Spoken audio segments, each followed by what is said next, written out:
जय जय श्री राधे। साथियों, आज हम आपको लेके आए हैं देवराहा जी के मंदिर में। और यहाँ की जो अद्भुत कथा है वो इस प्रकार से है कि देवरा बाबा जी जमीन पर नहीं रहते थे, ऊपर रहते थे, और उसकी अद्भुत महिमा को आप यहाँ पर जानेंगे।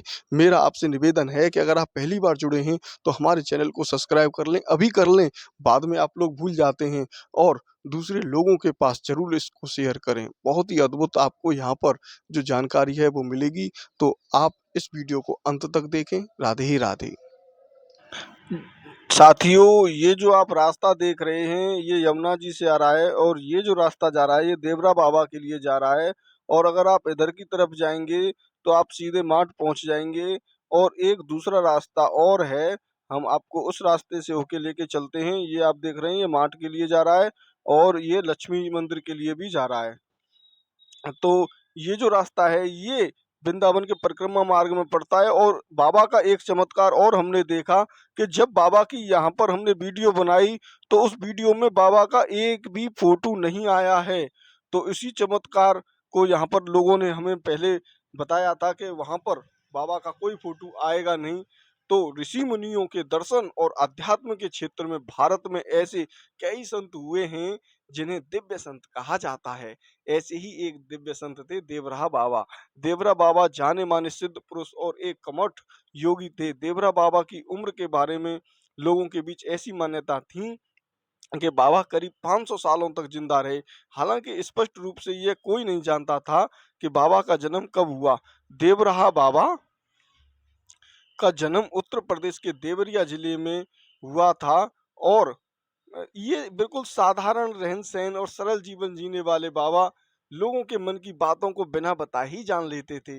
सरल, सहज और बेहद शांत स्वभाव वाले देवरा बाबा से आशीर्वाद लेने के लिए न जाने कितने लोग, नेता, उद्योगपति, फिल्मी सितारे और बड़े-बड़े अधिकारी उनके पास आते थे। ये आप देख रहे हैं ये यमुना किनारे पर देवरा बाबा का मंदिर है। अब हम इसी मंदिर के अंदर आपको लेके चलते हैं। ये जो आप सामने देख रहे हैं ये यमुना महारानी है। और वो अगर आप सामने देखेंगे तो वो वही घाट है जहाँ पर अभी कुछ दिन पहले यहाँ पर कुंभ लगा था। अर्ध कुंभ वृंदावन में लगता है, ये वही अर्ध कुंभ घाट यहाँ पर बहुत ही अद्भुत लगा हुआ था। तो अब हम आपको लेकर चलते हैं देवराहा बाबा जी के मंदिर में और उनके चमत्कारों के बारे में आपको बताते हैं।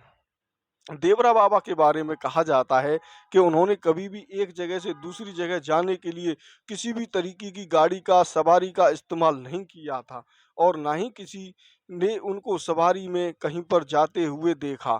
तो ये अब हम देवरा बाबा के आश्रम में आ चुके हैं और अब हम आपको लेके चलते हैं देवरा बाबा जी के अद्भुत दर्शन कराने के लिए। तो जब एक बार बहुत से भक्तों का मानना था कि बाबा पानी पर बहुत आसानी से चल लेते थे और बाबा हर साल माघ मेले के समय प्रयाग भी आते थे और यमुना किनारे वृंदावन में वह आधा घंटा तक पानी में बिना सांस लिए रह लेते थे।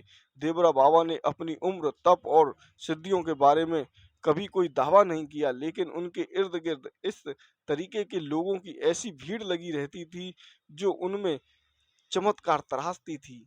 देवरा बाबा हमेशा एक ऊंची लकड़ी से तैयार मचान पर बैठकर लोगों को आशीर्वाद और प्रसाद देते थे। ये आप देख रहे हैं कितना शांत वातावरण और कितना हरियाली पूर्वक ये जो वातावरण है यहाँ पर बहुत अद्भुत, बहुत शांति देने वाला। एक एक पेड़ पर यहाँ पर श्री राधे लिखा हुआ है। तो अभी हम आपको लेके चलते हैं उसी मचान पर जहाँ पर बाबा बैठे हुए रहते हैं, जिसका फोटो नहीं आया है, लेकिन फिर भी हम आपको दर्शन वहाँ पर कराएंगे।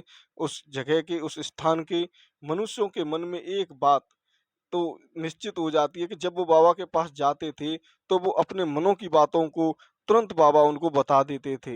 ये जैसे ही हम मंदिर में प्रवेश करते हैं तो वहाँ पर देवराहा बाबा के चरण स्थल यहाँ पर मौजूद हैं।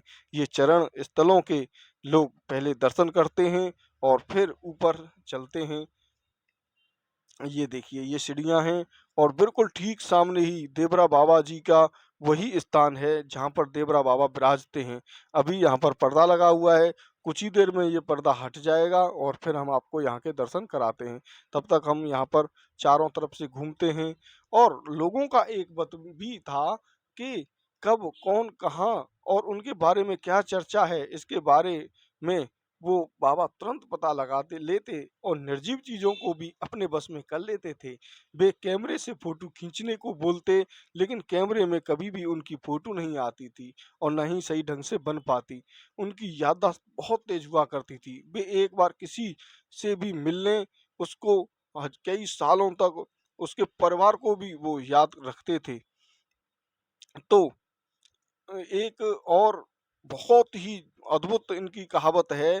कहावत क्या साक्षात है कि तब इंदिरा गांधी आपातकाल के समय में यहाँ पर चुनाव हार गईं और चुनाव हारने के बाद देवराहा बाबा जी से मिलने के लिए इंदिरा गांधी यहाँ पर आईं और यहाँ से आशीर्वाद लेकर लौटने के बाद इंदिरा जी चुनाव जीत गईं। और ये आप देख रहे हैं, यही वो स्थान है जहाँ पर बाबा ऊपर बैठे बैठे रहते थे और नीचे आशीर्वाद देते थे, अपने पैरों से आशीर्वाद देते थे और इसी में प्रसाद भी दिया करते थे।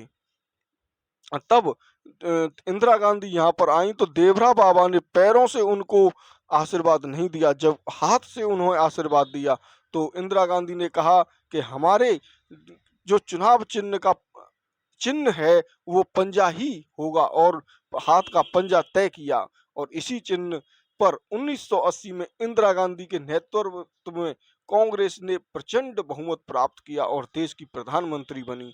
इसी प्रकार देवरा बाबा से मिलने के लिए प्रधानमंत्री राजीव गांधी को भी आना था। ये आप देख रहे हैं कितना अद्भुत यहाँ का नज़ारा है। अब हम आपको लेकर चलते हैं ये नीचे की तरफ। ये देखिए, यहाँ पर जितने भी लोग यहाँ पर आते हैं वो इसी स्थान पर बैठकर तप ध्यान किया करते हैं। देवरा बाबा जी यहाँ पर भी विराजमान हैं। और अब हम आपको बताते हैं, राजीव गांधी को जब मिलने आना था तो आला अफसरों ने हेलीपैड बनाने के लिए वहां लगे एक बबूल के पेड़ को काटने के निर्देश दिए। पता लगते ही बाबा ने एक बड़े अफसर को बुलाया और पूछा, क्यों पेड़ काटना चाहते हो? अफसर ने कहा, प्रधानमंत्री आ रहे हैं इसलिए जरूरी है।